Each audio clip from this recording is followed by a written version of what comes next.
नमस्कार। हिंदी साहित्य की भक्तिकाल सीरीज के अंतर्गत आज हम देखेंगे भक्तिकालीन कवियों की महत्वपूर्ण काव्य पंक्तियाँ जो परीक्षा की दृष्टि से बहुत ही इम्पॉर्टेंट हैं। तो आइए शुरू करते हैं। तो सबसे पहली काव्य पंक्ति है हमारे सामने कुंभन दास की, जो बहुत ही प्रसिद्ध है और अक्सर परीक्षा में भी पूछी जाती है कि संतन को कहा सीकरी सो काम, आवा जात पनहिया टूटी बिसरी गयो हरिनाम, जिनको मुख देखे दुख उपजर, तिनको करीबे परी सलाम। एक बार की बात है कि महाराजा अकबर के बुलाने पर कुंभन दास फतेहपुर सिकरी चले जाते हैं। अकबर इनको बुलावा भेजते हैं तो ये चले भी जाते हैं, लेकिन बाद में अफसोस बनाते हुए कहते हैं कि संतन को कहा सीकरी सो काम, कि हम जैसे संतों को भला सीकरी से क्या काम। आवाजात पनहिया टूटी, और यहाँ आने जाने में तो जो पैरों की चप्पलें हैं वह भी घिसकर टूट गई। बिसरी गयो हरिनाम, और इस तरह में भगवान का नाम लेना भी भूल गया। जिनको मुख देखे दुख उपजत, और यहाँ पर इन अमीर लोगों का मुंह देखकर मन में दुख आने लगता है, दुख उपजने लगता है। तिनको करीबे परी सलाम, और ऊपर से इनको सलाम भी करना पड़ता है ना। तो तब जाके कुंभनदास यह दुआ कहते हैं कि संतन को कहा सीकरी सो काम, आवाजात पनहिया टूटी बिसरी गयो हरि नाम। ठीक है। इसी तरह से नेक्स्ट है हमारे सामने सूरदास का दोहा कि नाहिन रहियो मन में ठौर, नंद नंदन अक्षत कैसे आनी है उर की ओर। तो क्या है कि हम देखते हैं कि भक्ति काल में ज़्यादातर जो है भक्ति काल के कवियों ने ब्रज भाषा और अवधी भाषा का ही प्रयोग किया है अपने काव्य में, काव्य रचना में। तो जिस तरह हमने आदिकाल की काव्य पंक्तियां देखी थी, अपभ्रंश में लिखी हुई भाषा थी, है ना, और वो थी भी बहुत टफ, समझ आती नहीं थी इतनी आसानी से।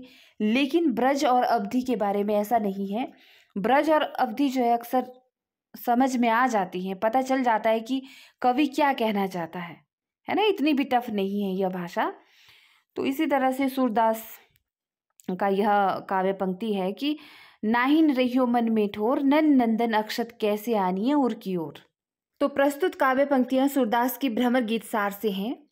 जब गोपियों और उद्धव में वार्तालाप चल रहा होता है, उद्धव वहां पर ज्ञान की शिक्षा देने आए होते हैं गोपियों को, है ना। तो गोपियां इस पर प्रति उत्तर में कहती हैं कि नाहिन रहियो मन में ठौर, अर्थात हे उद्धव, हमारे मन में अब कोई जगह खाली नहीं है। नंद नंदन अक्षत, उस पर तो नंद नंदन श्री कृष्ण का वास हो चुका है ना। अब हम आपके इस निर्गुण ब्रह्मा को अपने दिल में कैसे जगह दें, क्योंकि जगह तो खाली है नहीं। हमारे दिल में तो सिर्फ उसी का राज है, अर्थात श्री कृष्ण का। ठीक। तुलसीदास की काव्य पंक्ति देखिए कि हूँ तो चाकर राम के पटो लिखो दरबार, अब का तुलसी होएंगे नर के मनसबदार।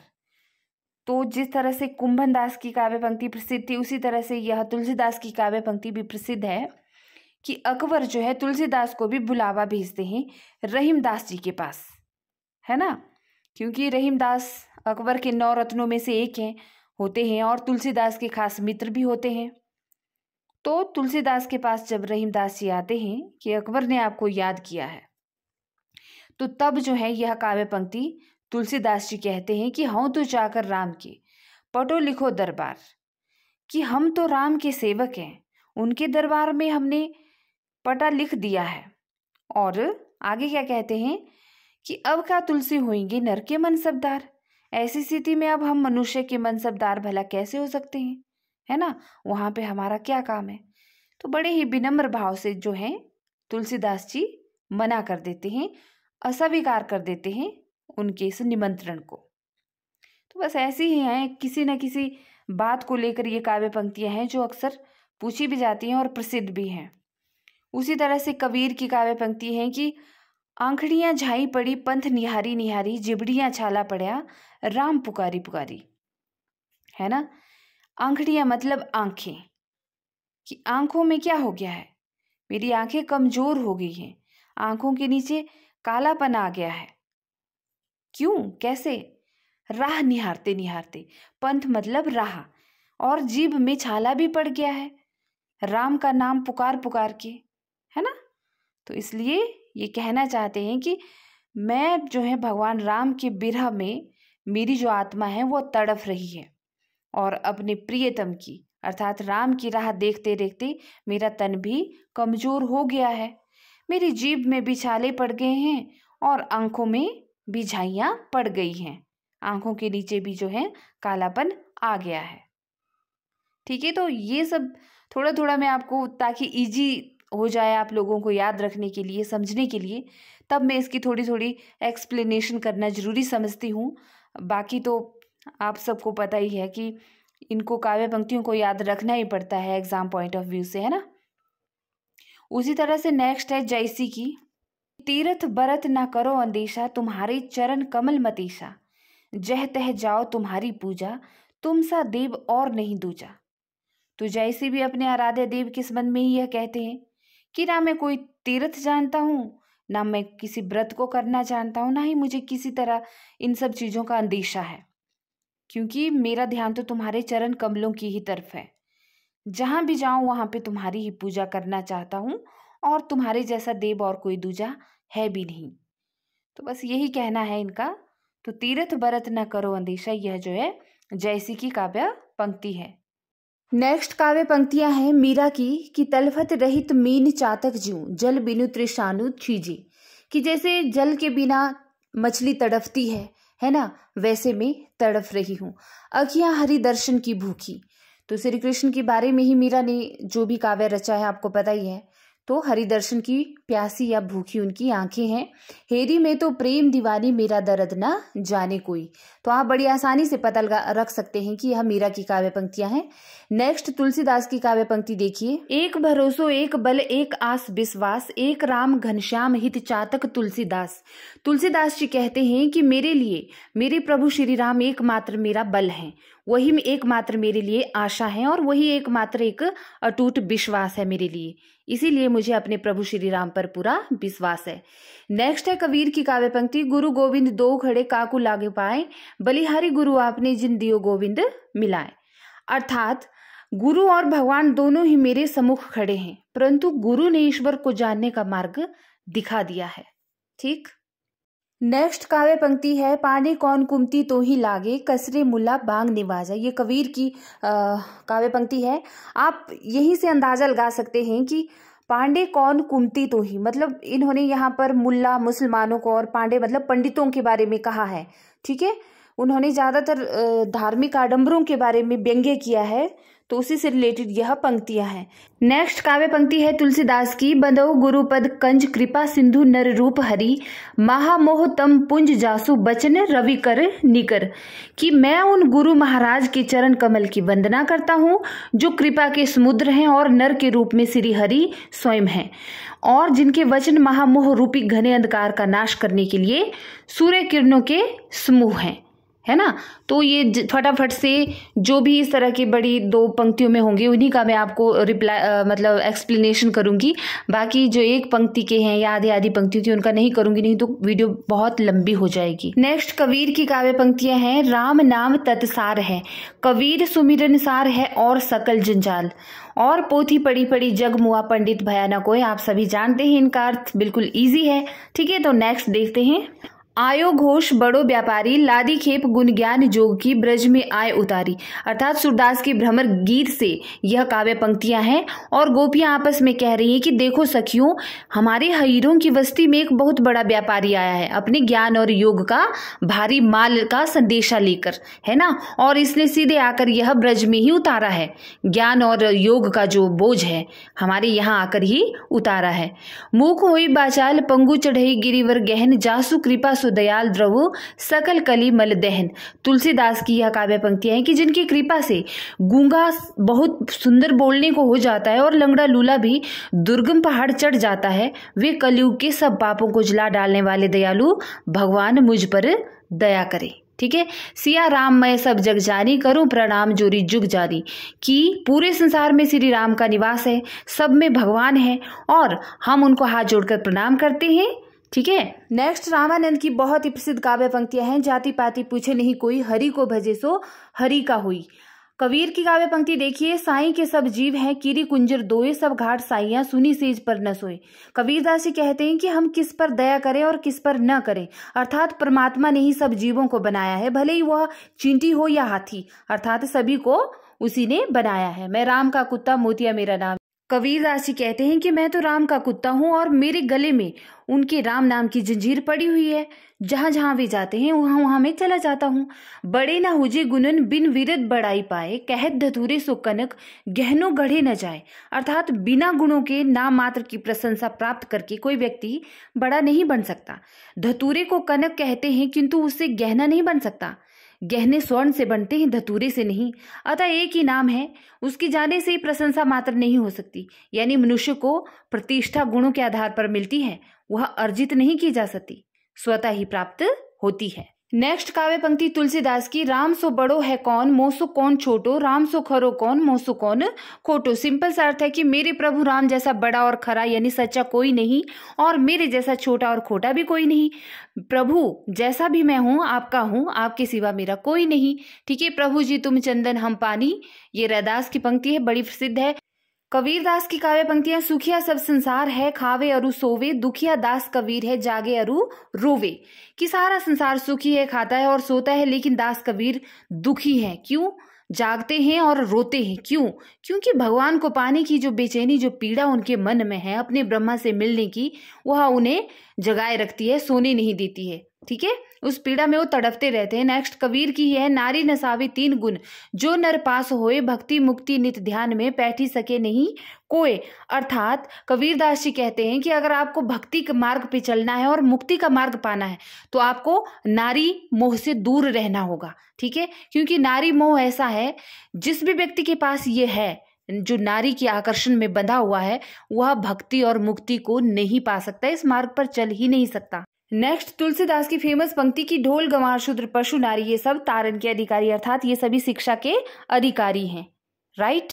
नेक्स्ट कबीरदास की काव्य पंक्तियां देखिए, पानी हिते हिम भया हिम हवे गया बिलाई, जो कुछ था सोई भया अब कछु कहा ना जाई। अर्थात बर्फ जो है ना, हिम, वह पानी से ही बनता है और फिर गलकर वह दोबारा पानी ही हो जाता है। उसी प्रकार हमारी आत्मा जो है ना, वह परम ब्रह्मा परमात्मा की क्या है? अंश है। ठीक है, और बाद में जब सब खत्म हो जाता है, जब ये शरीर त्याग देती है आत्मा, तो वो परमात्मा में ही दोबारा से विलीन हो जाती है। एक ज्योति थी सब उपजा, कौन ब्राह्मण कौन शूद्र। अर्थात एकमात्र ज्योति है परम ब्रह्मा, है ना, उन्हीं से सभी उपजे हुए हैं, उन्हीं से पैदा हुए हैं और उन्हीं में मिल जाएंगे। तो फिर क्यों मनुष्य आपस में जात पात के विरोध में लड़ता रहता है कि तू शूद्र है, तू ब्राह्मण है ना, इस तरह से क्यों करता रहता है? एक ही तो परम ब्रह्मा है, कबीर का कहना ये है। नेक्स्ट भी कबीर की ही पंक्तियां हैं, एक कहे तो है नहीं दोई कहे तो गारी, एक जैसा तैसा रहे कहे कबीर उचारी, सतगुरु है रंगरीजन मन की चुनरी रंगदारी। ठीक है, तो पता लग रहा है कि कबीरदास की पंक्तियां हैं। संस्कृत है कूप जल भाषा बहता नीर। संस्कृत के संबंध में कबीरदास की बहुत ही प्रसिद्ध काव्य पंक्ति, अबधु मेरा मन मतवारा गुड़ करी ज्ञान ध्यान करी महुआ पीवे पीवन हारा। यह जो काव्य पंक्ति यह भी गुरु के ही संबंध में है कि हे अबधु मेरा मन बहुत ही मत वाला है, उस गुरु के रसपान में जलपान में पी रहा हूं, मैं मगन हूं, है ना, उसका ज्ञान पाकर, और इस तरह से संसारिक मोह माया बंधनों से मैं दूर हो चुका हूं। पंडित मुला सो कह दिया झाड़ी चले हम कुछ नहीं लिया। पंडितों ने मुलों ने जो भी ज्ञान दिया है या दे रहे हैं, उनसे मैंने कुछ भी ग्रहण नहीं किया है। पंडित वाद वदंते झूठा, ये सब इनके जो गुण हैं, जो ये बोलते रहते हैं, पाखंड है, आडंबर है, यह सब झूठे हैं। पठत पठत किते दिन भय गति एको नहीं जानी। इनको यह सब पढ़ते पढ़ते कितने दिन हो गए ना जाने, बड़ी बड़ी पोथियां पढ़ते हुए, लेकिन इन्होंने एक गति नहीं जानी है परम ब्रह्मा की, कि सबका ब्रह्मा एक है ना। मैं कहता हूँ आंखन देखी, तू कहता है कागज लेखी। अर्थात मैं जो आंखों से देखता हूँ वही कहता हूँ, और तुम लोग पंडित और मुल्लों के संबंध में कि कागज में पोथियों में पड़ा हुआ ज्ञान बांटते हो। गंगा में नहाए कहो नर तरिए, मछली न तरी जाको पानी में घर है।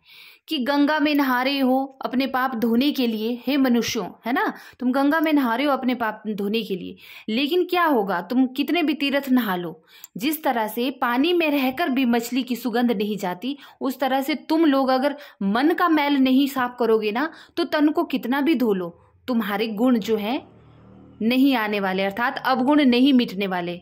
ठीक। कंकड़ पाथर जोड़ी की मस्जिद लई बनाए, ताजड़ी मुल्ला बांग दे क्या बहरा हुआ खुदाए। कि तुम लोगों ने कंकड़ और पाथर जोड़ के मस्जिद तो बना ली है, ताजड़ी मुल्ला बांग दे, अर्थात फिर उसके ऊपर मुल्ला जोर जोर से भाषण देता है अजान के तौर पर। क्या आपका खुदा इतना बहरा है जो उसको सुनाई नहीं देता, जो उसको इतने चिल्ला चिल्ला के बोलना पड़ता है ना। आगे देखिए, जो तो भावन भावनी जाया तो आन बाट काहे ना आया, जो तू तुर्क तुर्कनी जाया तो भीतर खतना क्यों ना कराया। हिंदू तुर्क का करता एके ता गति लखी न जाए, हिंदुअन की हिंदुआई देखी तुर्कन की तुर्काई, अरे इन दो कहीं रह ना पाई। तो यहाँ पर भी हिंदुओं और मुसलमानों तुर्कों के प्रति ही ये सारी काव्य पंक्तियां हैं कबीरदास की। आगे देखिए, जाति ना पूछो साधु की पूछ लीजिए ज्ञान, मोल करो तरवार का पड़ा रहने दो बयान। कबीरदास जी कहते हैं कि अगर किसी सज्जन साधु से पूछना ही हो तो ज्ञान की बातें पूछ लो। तलवार का मोल होता है, ठीक है, ना कि उसके मयान का होता है। इसीलिए साधु से जाति नहीं पूछनी चाहिए। जाति भी ओछी कर्म भी ओछा, ओछा करब कर्म हमारा, नीचे से फिर ऊंचा किन कह रैदास खलास चमारा।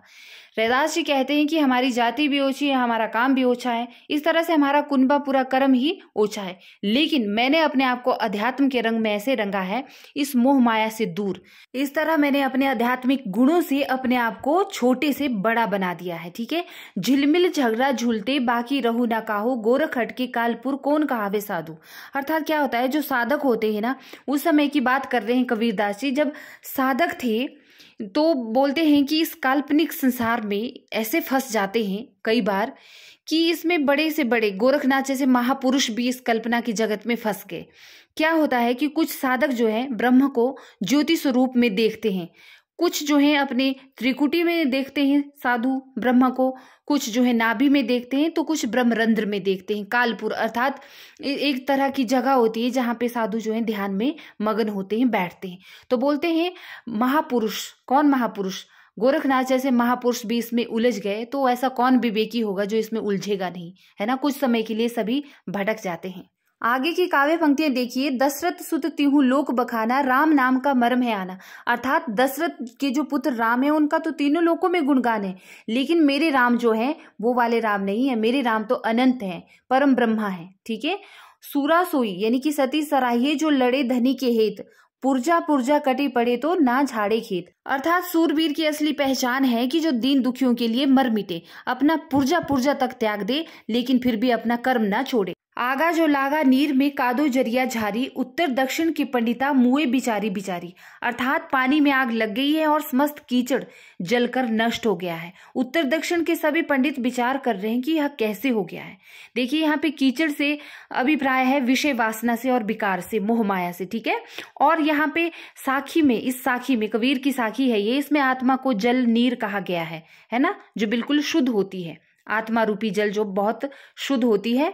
और क्या कहा गया है इसमें, आप उलटवांसी का प्रयोग देख सकते हैं कबीर की। तो उलटवांसी अर्थात बात को सीधे सीधे नहीं बल्कि घुमा फिरा कर कहा गया है। नेक्स्ट काव्य पंक्ति तुलसीदास की है, सुगम अगम मृदु मंजू कठोरे, अर्थ अमित अति आखर धोरे। अर्थात तुलसी के अनुसार कविता की यहाँ पर यह परिभाषा दी गई है। आगे देखिए, गोरख जगायो जोग भक्ति भगायो लोग। कवितावली से तुलसीदास की यह काव्य पंक्तियां हैं कि गोरख ने अपने योग का ज्ञान फैलाया था, लेकिन भक्ति में, कलिकाल का वर्णन कर रहे हैं, लेकिन भक्ति ने इसको भगा दिया है ना। क्योंकि जब से भक्ति आई है तो भक्ति में क्या है, काम है, उपासना है। तो ज्ञान की जो ये बुरी इच्छाएं हैं ज्ञान को प्राप्त करने की, इन्होंने कर्म का नाश कर दिया है। आगे उस्मान की काव्य पंक्तियां हैं, गुप्त रहू कुछ हाथ ना आवे, पहले प्रीत गुरु से कीजिए, प्रेम बाट में तब पग दीजिए। ठीक है, नेक्स्ट देखेंगे हम जयसी की काव्य पंक्तियां हैं, रवि शशि नखत दियाही ओही ज्योति, रतन पदारथ माणिक मोती, जहाँ तहाँ बेहसी सुहासी हंसी, तह जहाँ छिटकी ज्योति परगसी। अर्थात यहाँ पर यह पद्मावती के सौंदर्य का वर्णन कर रहे हैं। उसका वर्णन करते हुए कहते हैं कि जिस तरह से रवि, सूर्य और शशि अर्थात चंद्रमा की ज्योति से पूरे के पूरे पदार्थ मणिक मोतियों की तरह चमकने लगते हैं, वैसे ही पद्मावती के रूप के सौंदर्य से क्या है, उसके सौंदर्य की जो ज्योति है वह हर जगह छिटकी हुई है। ठीक है, नेक्स्ट भी जयसी की काव्य पंक्ति है, बस ही पक्षी बोले ही बहु भाखा, करे ही हुलास देख ही शाखा, तन चित उर मन राजा किन्हा, हिये सिंगल बुद्धि पद्मिनी चिन्हा, गुरु सुआ जेहि पंथ दिखावा, बिन गुरु जगत को निर्गुण पावा, नागमती ह दुनिया धंधा, बांचा सोई न यही चित बंधा, राघव दूत सोई शैतान, माया अलाउद्दी सुल्तान। प्रस्तुत काव्य पंक्तियां देखकर ही आप समझ गए होंगे जैसी कि पद्मावत से ली गई हैं और इनमें गुरु के महत्व को दिखाया गया है। गुरु के द्वारा ही लौकिक प्रेम के माध्यम से अलौकिक सत्ता को प्राप्त किया जा सकता है, अर्थात लौकिक प्रेम के माध्यम से अलौकिकता का संदेश यहाँ पर मिलता है। जहाँ न राति न दिवस है, जहाँ न पौन न घरानी, ते ही वन हुई सोरा बसा, कोरे मिलावे आनी। यह काव्य पंक्तियां पद्मावत के नागमती वियोग खंड से यहाँ पर जो है नागमती के विरह का वर्णन दर्शाया गया है। नागमती कौओं और भौरों के माध्यम से संदेशा भेजती है कि मेरे पति को, मेरे प्रियतम को संदेश देना कि वह मुझसे मिलने आए, क्योंकि उनके विरह में मैं इतनी पागल हूँ, इतनी व्याकुल हूँ उनसे मिलने के लिए कि ना मुझे दिन का पता चल रहा है और ना रात का पता चल रहा है। नेक्स्ट काव्य पंक्तियां देखिए। मानुष प्रेम भयु बैकुंठी, नहीं तो कहा छार भरी मुट्ठी।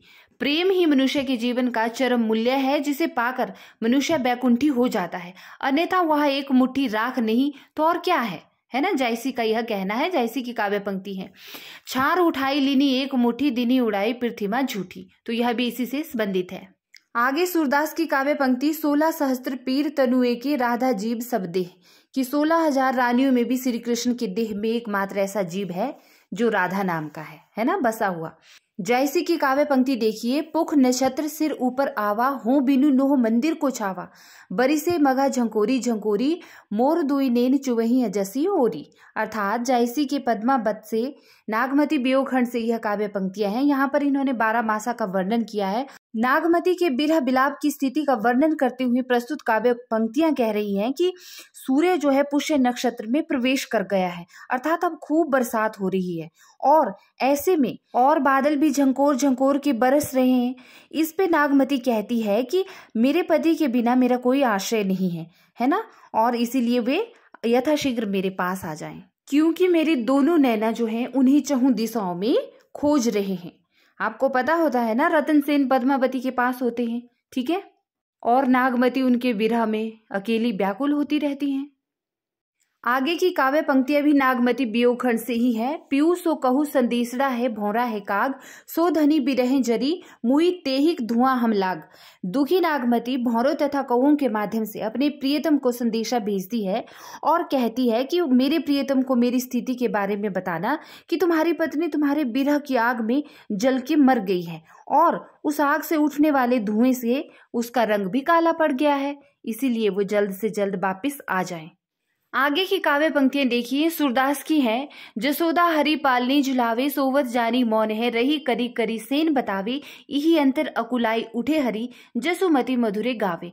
हमको यहाँ पे एक्सप्लेन करने की जरूरत नहीं है कि क्योंकि आप जसोदा देख कर ही समझ जाएंगे कि यह जो है सूरदास की काव्य पंक्ति है ना। बच्चे के रूप में जब श्री कृष्ण को वो झूला झुला रही होती हैं, जब वो पालने में होते हैं, तो वहां का यहाँ पे वर्णन दर्शाया गया है सूरदास के द्वारा।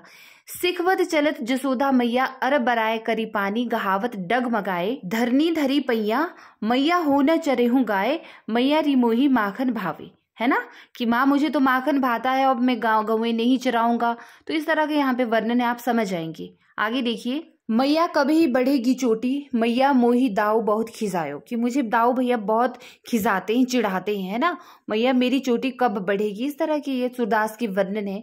यहाँ पे आचार्य शुक्ल का बीच में कथन है। देखिए क्या कह रहे हैं कि जिस तरह के उन्मुक्त समाज की कल्पना अंग्रेज कवि शैली ने की है, ठीक उसी तरह का उन्मुक्त समाज है गोपियों का। गोपियों का वियोग वर्णन के लिए ही है, उसमें परिस्थितियों का अनुरोध नहीं है। राधा या गोपियों के बिरह में वह तीव्रता और गंभीरता नहीं है जो समुद्र पर अशोक वन में बैठी सीता के बिरह में है। आगे सूरदास की काव्य पंक्तियां हैं। अति मलिन वृष भानु कुमारी, छूटे चिहुर बदन कुमिलाने, ज्यो नलिनी हिमगिर की मारी। यहाँ पे वृष भानु यानी कि राधा का वर्णन किया गया है सूरदास के द्वारा। आगे तुलसीदास की काव्य पंक्ति देखिए। ज्यों स्वतंत्र होई त्यों बिगड़ही नारी, जिम्मी स्वतंत्र भय बिगड़ ही नारी। सास कहे नंदत खिजाए, राणा रहे रिसाए, पहरा रखियो चौकी बिठायो, तालो जियो जराए। ये मीरा की काव्य पंक्ति है। कृष्ण दीवानी मीरा के बारे में तो सभी जानते हैं कि वह कृष्ण के प्रेम में इतनी मतवाली थी कि उसकी सास ने, ननद ने, उसके जेठ ने, परिवार के लोगों ने उसको कैसे कैसे तंग किया, मतलब उस पर पहरा रखा, है ना, ताले में बंद किया उसको। तो उसी पर यह काव्य पंक्तियां हैं। और संतन ठीक बैठी बैठी लोक लाज खोई। इस तरह से मीरा कहती है कि संतों और साधुओं का साथ कर करके मैंने लोक लाज धर्म सब खो दिया है। या लकुटी अरु कंवरिया पर राज तिहुपुर को तजी डारू। रस खान की काव्य पंक्ति है कि श्री कृष्ण के बाल रूप का वर्णन करते हुए यहाँ पर कह रहे हैं कि इस इतने सलोने रूप पर मैं तो तीनों लोगों को क्या, मैं सब कुछ त्याग करने को, सब कुछ वारने को तैयार हूँ। काग के भाग को का कहिए, हरी हाथ सो ले गयो माखन रोटी। अर्थात काग के भाग इतने अच्छे हैं उन्होंने खुद को यहाँ पे काग के रूप में वर्णित किया है। रस खान कहते हैं कि कृष्ण की बाल लीलाएं इतनी मनोहारी हैं कि रस खान ने उन्हें परमात्मा के स्वरूप में पहचान लिया है। आचार्य शुक्ल का आगे कथन आ गया है कि जिस प्रकार रामचरित का गान करने वाले भक्त कवियों में गोस्वामी तुलसीदास जी का स्थान सर्वश्रेष्ठ है, उसी प्रकार कृष्ण चरित गाने वाले भक्त कवियों में महात्मा सूरदास जी का स्थान भी सर्वश्रेष्ठ है। बीच बीच में इस तरह से रिपीट हो रहे हैं कथन, हमने इसको पहले भी पढ़ा है। आगे देखिए, रचि महेश निज मानस राखा, पाई सुसमय सिवासन भाखा। रामचरितमानस की यह सुंदर चौपाई है। तुलसीदास जी कहते हैं कि महादेव ने इसको रचकर अपने मन में रखा था और सुअवसर पाकर पार्वती से कहा। इसी से शिव ने इसको अपने हृदय में देखकर और प्रसन्न होकर इसका सुंदर नाम रामचरितमानस रखा है। मंगल भवन अमंगल हारी, द्रभु सुदशरथ अजिर बिहारी। यहाँ पर तुलसीदास राम के बाल रूप जो दशरथ के आंगन में खेल रहे हैं उनसे याचना करते हैं कि हे प्रभु राम, आप सभी अच्छे और सभी कारणों के लिए शुभ हैं और सभी बुरे कारणों को नष्ट करने वाले हैं, तो मुझ पर दया करो।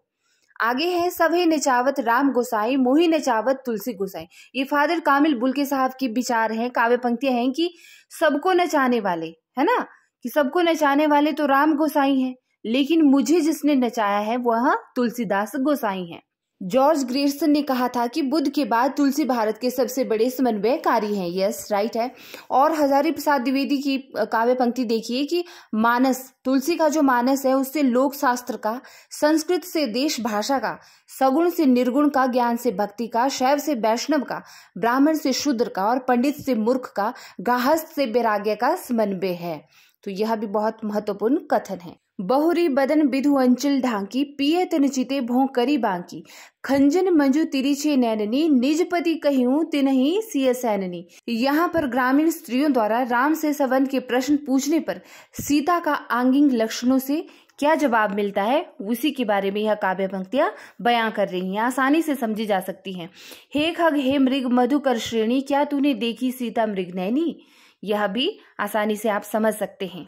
पूजिए विप्रशील गुणहीना, शुद्र न गुणगण ज्ञान प्रवीणा। तुलसीदास जी कहते हैं कि ब्राह्मण चाहे कितना भी ज्ञान गुण से रहित हो उसकी पूजा करनी चाहिए, और शूद्र चाहे कितना भी ज्ञानी हो, गुण ज्ञानी हो, वह पूजनीय नहीं हो सकता। अरे ये क्या बात कह दी तुलसीदास जी ने। अच्छा, आगे की पंक्ति देखिए, कत विधि सृजी नारी जगमाही, पराधीन सपने हूँ सुख नाही। अर्थात यह शरीर 5 तत्वों से मिलकर बना है, क्षिति जल पावक गगन समीर। और यह शरीर हो या प्रकृति, सभी जो है 5 तत्वों से मिलकर ही बने हैं।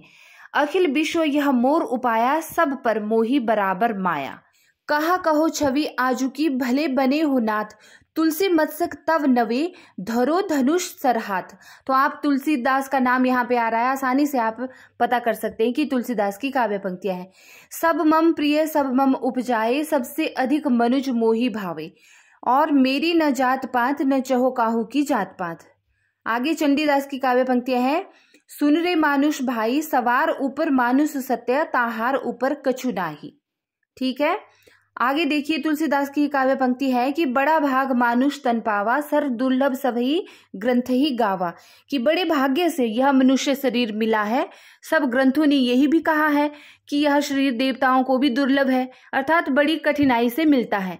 यह साधन का धाम और मोक्ष का दरवाजा है। आगे श्याम सुंदर दास की काव्य पंक्ति है कि जिस युग में कबीर जैसी, तुलसी सूर जैसे रस सिद्ध कवियों और महात्माओं की दिव्य वाणी उनके अंतःकरणों से निकलकर देश के कोने कोने में फैली थी, उसे साहित्य के इतिहास में सामान्यतः भक्ति युग कहते हैं। निश्चित ही वह हिंदी साहित्य का स्वर्ण युग था। रामचंद्र शुक्ल भी कहते हैं कि हिंदी काव्य की सब प्रकार की रचना शैली के ऊपर गोस्वामी तुलसीदास ने अपना ऊंचा आसन प्रतिष्ठित किया है। यह उच्चता और किसी को प्राप्त नहीं। आगे तुलसीदास की काव्य पंक्ति है, जन कसूता जग जननी जानकी, अति सिय प्रिय करुणा निधान की। है ना, तजिए ताही कोटि बैरी सम जदपि परम स्नेही। तो तुलसीदास की यह काव्य पंक्तियां आसानी से पहचानने योग्य हैं। इस पंक्ति का भावार्थ देख लेते हैं कि जिसे श्री राम और जानकी जी प्यारे नहीं, उसे करोड़ों शत्रुओं के समान छोड़ देना चाहिए, है ना, चाहे वो अपना अत्यंत ही प्यारा क्यों ना हो। आगे देखिए, मीरा की काव्य पंक्तियां, सुन जल सिंची सिंची प्रेम बेल बोई, सावन माँ उम गयो हेरा, भणक सुण्या हरि आवण री। है ना, कि आंसुओं से सिंच सिंच कर मैंने यह प्रेम रूपी बेल को बोया है ना। और घायल की गति घायल जाने और न जाने कोई साफ पता चल रहा है कि मीरा की काव्य पंक्तियां हैं। आगे रस खान की काव्य पंक्ति है, मोर पंखा सिर ऊपर राखियों, गुंज की माल गरे पहिरोंगी, ओढ़ी पीताम्बर ले लकुटी, वन गोधन ग्वाल संग फिरोंगी। यह साफ पता चल रहा है कि श्री कृष्ण के बाल रूप का यहाँ पे वर्णन करते किया है इन्होंने, रस खान ने उसकी प्रशंसा कर रहे हैं कि सिर के ऊपर मोर पंख हैं और पीले वस्त्र पहने हुए हैं। ठीक है। तुलसीदास की है कि जब जब हुई धर्म की हानि, बढ़े असुर महाअभिमानी, तब तब धरी प्रभु मनुज शरीरा, हरई सकल सजन भवपीरा। अर्थात इस पृथ्वी पर जब जब धर्म की हानि होती है तब तब रूप बदलकर स्वयं प्रभु क्या करते हैं, अवतार लेते हैं। तो भगवान श्री कृष्ण ने भी स्वयं कहा था कि जब जब धर्म की ग्लानि होती है तो वे स्वयं अवतरित होते हैं। नेक्स्ट है, समूचे भारतीय साहित्य में अपने ढंग का अकेला साहित्य है, इसी का नाम भक्ति साहित्य है और यह एक नई दुनिया है। तो हजारी प्रसाद द्विवेदी ने यह कहा था। अब कबीर की पंक्ति देखिए, जब मैं था तब हरि नहीं, अब हरि नहीं है मैं नहीं, प्रेम गली अति सांकरी, ता में दो न समाही। अर्थात जब मैं था तब हरि नहीं थे, मेरे गुरु नहीं थे, परम ब्रह्मा नहीं थे, अब हरि है तो मैं नहीं हूं। यह प्रेम की गली बड़ी संकरी है, इसमें दो नहीं समा सकते। आगे सूरदास की काव्य पंक्ति है कि मोह सो कौन कुटिल खलकामी, अर्थात मेरे जैसा कुटिल खलकामी कौन है। पुष्टि मार्ग का जहाज जात है, जो जाको कछु लेना हो सो लेव। विठलनाथ की यह काव्य पंक्ति है। और हरि है राजनीति पढ़ी आए, सूरदास की यह काव्य पंक्ति है। ये काव्य पंक्ति बहुत ही प्रसिद्ध है। अजगर करे न चाकरी, पंछी करे न काम, दास मलूका कह गए सबके दाता राम। तो यहाँ स्पष्ट पता चल रहा है मलूक दास की काव्य पंक्ति है। उसी तरह की कबीर की काव्य पंक्ति से भी पता चल रहा है, क्योंकि नाम यहाँ पे आया है कबीर का। हाड़ जरे जूं लकड़ी, केस जरे जूं घास, सब जग जलता देख भय कबीरा उदास, है ना। मंझन की काव्य पंक्ति है। आगे बनारसी दास की काव्य पंक्ति है कि कब घर में बैठे रहे नाहिन हाट बाजार, मधुमालती मृगावती पोथी दो उचार। कि जब मैं घर में बैठा रहता था कि हाट बाजार भी नहीं जाता था, तो मैं मधुमालती और मृगावती जैसे ग्रंथों को पढ़ता था। मुझको क्या तू ढूंढे वंदे, मैं तो तेरे पास में, ना में मंदिर ना में मस्जिद ना काव्य कैलाश में। कबीर की है। और कुतुबन की है, रुक्मिनी पुनी वैसे ही मरी गई, कुलवंती सतसो सती भई। उस्मान की बलदीप देखा अंग्रेजा, तहां जाई जेही तहां जाई जा। आगे नूर मोहम्मद की अनुराग बांसुरी से काव्य पंक्ति देखी कि जानत है वह सिरजनहारा, जो किछु है मन मरम हमारा, हिंदू मगभर पाँव न राखे हूं, का जो बहुते हिंदी भाखे हूं। तो यह बहुत पूछी जाती है। चरणदास की है, यह सिर नवे न राम को, ना ही गिरियो टूट, आन देव नहीं परसिए, यह तन जायो छूट। आगे रहीमदास और तुलसीदास की दोनों की एक काव्य पंक्तियां हैं। मैंने आपको यह पहले भी बताया है, सुरतीय नृत्य नागदिया है ना, अच्छी तरह से समझाया पहले। कृष्णदास की देखिए कि मोह मन गिरधर छवि पे अटक्यो, ललित त्रिभंग चाल पे चली के, चिपुक चारू गड़ी ठटक्यो। और परमानंद दास की है, कहा करो बैकुंठी जाई, जहां नहीं नंद जहां न जसोदा, नहीं जहां गोपी ग्वाल न गाय। कि ये भी कृष्ण के ही प्रेम दीवाने थे कि क्या मैं बैकुंठ जाकर क्या करूंगा, जहां ना नंद बाबा होंगे, ना यशोदा माता होंगी, ना ही कृष्ण होंगे, ना ही ग्वाल होंगे, ना ही गौएं होंगी। ठीक है। नेक्स्ट है, बसो मेरे नैनन में नंदलाल, मोहनी मूरत सांवरी सूरत, नैना बने रसाल। तो ये मीरा की काव्य पंक्तियां हैं कि हे नंदलाल मेरे आंखों में बस जाओ, अपनी मोहनी सूरत लेकर, अपनी सांवरी सूरत लेकर, है ना। लोटा तुलसीदास को लाख टका सो मोल। अर्थात एक बार कहा जाता है कि गोस्वामी तुलसीदास जी ने इन्हें अपना लोटा दिया था, किसको, होल राय को, और इन्होंने फिर अकबर से कुछ जमीन पाई थी तो वहां पर अपना होलपुर गांव बसाया था। तो तब इन्होंने यह कहा था कि लोटा तुलसीदास को लाख टका को मोल, की यह लोटा तुलसीदास का दिया हुआ है और इसका मोल जो है लाखों में है। आगे देखिए तुलसीदास की काव्य पंक्ति, साखी शब्द दोहरा कही कहनी उपखान, है ना, भक्ति निरूपही निंदही वेद पुराण। कि भक्ति जो है वेद पुराण की निंदा नहीं करती। साखी शब्द चाहे वो साखियों में हो, शब्दों में लिखी हुई हो, या दोहों में लिखी हुई हो, या कोई भी उपखान के द्वारा कही जाती हो। तुलसीदास की काव्य पंक्ति, माता पिता जग जाई तज्जो, विदुही न लिख्यो कछु भाल भलाई। आगे दादू दयाल की काव्य पंक्ति देखिए, निर्गुण ब्रह्मा के बारे में, निर्गुण ब्रह्मा को कियो समाधु, तब ही चले कबीरा साधु, अपना मस्तक काटी के वीर हुआ कबीर। कबीर के संबंध में दादू दयाल ने यह लिखा था। और कबीर की है आगे काव्य पंक्ति, सो जाकी जाके मन में मुद्रा, रात दिवस न करे निद्रा। तो है ना, अपने परम ब्रह्म की आस में, उन्हीं की प्यास में यह सब जो है इन्होंने लिखा हुआ है। काहेरी नलिनी तू कुम्हलानी, तेरे ही नाले सरोवर पानी। कबीर की है, कली कुटिल जीव निस्तार हित वाल्मीकि तुलसी भयो, नाभादास की है। और कबीर की देखिए, नैया बिच नदिया डूबती जाए। तुलसीदास, भक्ति ही ज्ञान ही नहीं कुछ भेदा, भक्ति और ज्ञान में कुछ भेद नहीं है। सूर की प्रभु जी मोरे अवगुण चित न धरो, है ना। तो इस तरह की ये काव्य पंक्तियां हैं। रहीमदास की काव्य पंक्ति देखिए, तब लग ही जीवो भला देवो होए नदीम, जन में रहीबो कुंचित गति उचित न होए रहीम। तो रहीम इनका नाम भी आया है, तो आप यहाँ से पता कर सकते हैं। और आगे रस खान की है, बहुत ही प्रसिद्ध, कि शेष महेश गणेश दिनेश, सुरेश सहु जाहि निरंतर गावे, जाहि अनादि अनंत अखंड अछेद अभेद सुभेद बतावे। यहाँ पर रस खान परमात्मा के गुणों की व्याख्या करते हैं कि स्वयं शेष नाग, विद्यासागर, गणेश, शिव, सूर्य निरंतर ही इनके गुणगान क्या है, गाते रहते हैं। और इनका जो है भेद कोई पा नहीं सकता, क्योंकि ये अनादि है, अनंत है, अखंड है ना। कौन? भगवान। आगे ध्रुवदास की काव्य पंक्ति है कि बहुत बीती थोड़ी रही सो बीती जाए, हित ध्रुव बेगी बेचारी के बसी वृंदावन आए। तो श्री कृष्ण के प्रेम में ही यह भी इन्होंने काव्य रचा है, ध्रुवदास ने। यहाँ पर इनका नाम भी आया हुआ है, ठीक है, कि बहुत बीती थोड़ी रही, कि बीते चाहे थोड़ी सी रहे, सो बीती जाए, या आप रातों को सोकर बिता दो। जितनी भी मेरी जीवन रूपी रातें बची हैं, मैं यहाँ वृंदावन में ही उनको काटूंगा, ठीक है। सब कुछ त्याग कर मैं यहाँ वृंदावन में आ गया हूँ, अपने प्रिय प्रभु श्री कृष्ण की शरण में।